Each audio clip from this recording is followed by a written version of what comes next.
This is the brand new 2022 iPhone SE, and like clockwork, tech enthusiasts have a plethora of takes on its existence. But I think they're getting it all wrong. Let's talk about it.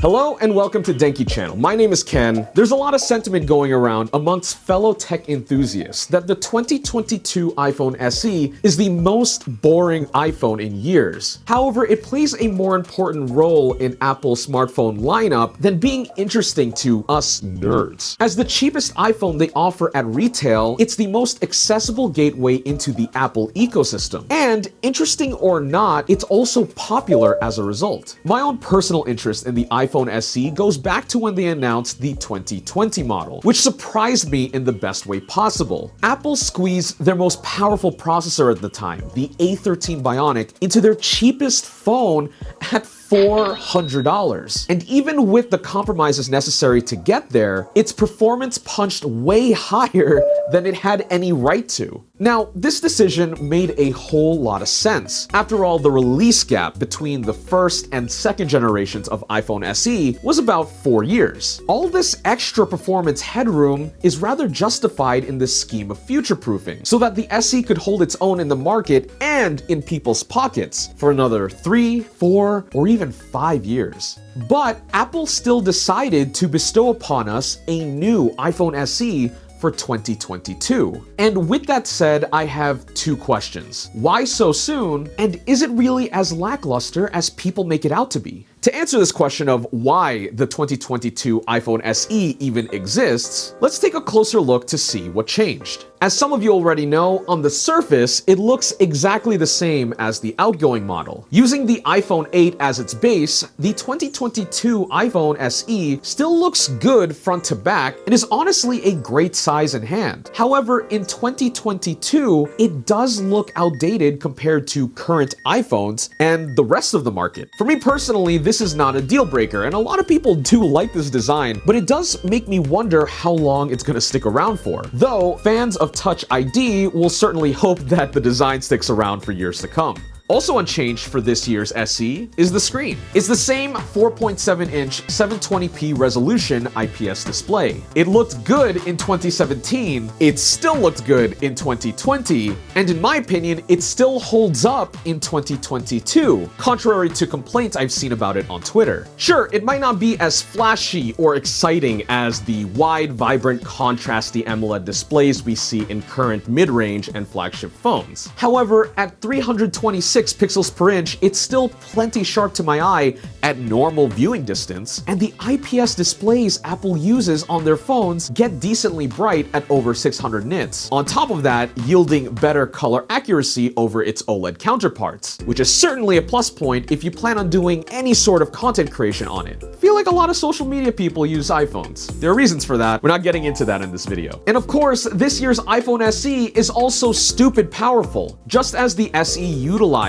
Apple's newest SoC in 2020, the 2022 iPhone SE carries a similar amount of performance to the current iPhone 13 and 13 Pro. Whether you plan on doing intensive stuff like content creation or gaming, or if you just want your iPhone to perform consistently well until the next iPhone SE comes out, it's hard to deny that the power brought by the A15 is this phone's best value proposition. However, we're not done yet, as there are more welcome additions to this 2022 iPhone SE that are welcome with asterisks attached. One standout over the previous generation is the inclusion of 5G, where cellular carriers here in the United States were rolling out 5G when the last generation SE came out in 2020. Now, in 2022, the carrier push for next-gen cellular is nothing short of aggressive. And there's minor speculation pointing out that this might be the inside baseball reason as to why the iPhone SE was even updated this year. Sometimes these phone manufacturers are at the whims of the cellular carriers that sell their phones at retail. The new SE's sub-6 5G sustained better connection and speed compared to the last generation SE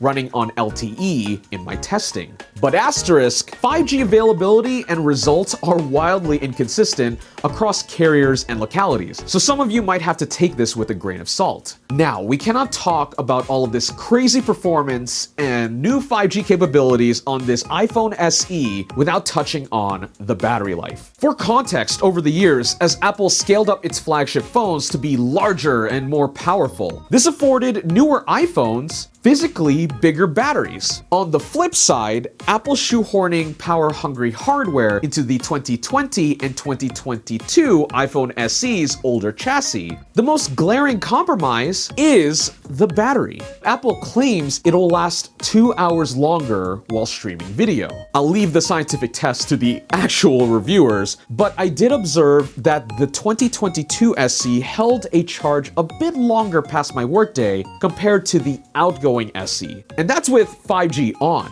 Though as a whole, this battery does still leave more to be desired in the scheme of mid-range smartphones like the Galaxy A52 5G, which has like a 4,500 milliamp hour battery. And lastly, there's the camera, which in terms of optics and sensors, surprise, surprise, is exactly the same as the last gen iPhone SE in the front and the rear. The selfie camera is in dire need of an upgrade. 7 megapixels doesn't really cut it anymore. However, the 12 megapixel shooter in the rear is still surprisingly good. While it's absolutely tempting to lay judgment on its paper specs alone, remember, processing and computational features are just as important when it comes to smartphone cameras. And the 2022 iPhone SE does improve over its predecessor thanks to the extra goodies brought by the A15 Bionic. Specifically, Smart HDR4 helps a lot to rein in highlight and shadow detail, and Deep Fusion helps sharpen and reduce noise in the image. It's certainly not as good as the iPhone 13 camera, and is still missing features that its bigger brother has, like night mode and the new cinematic video function.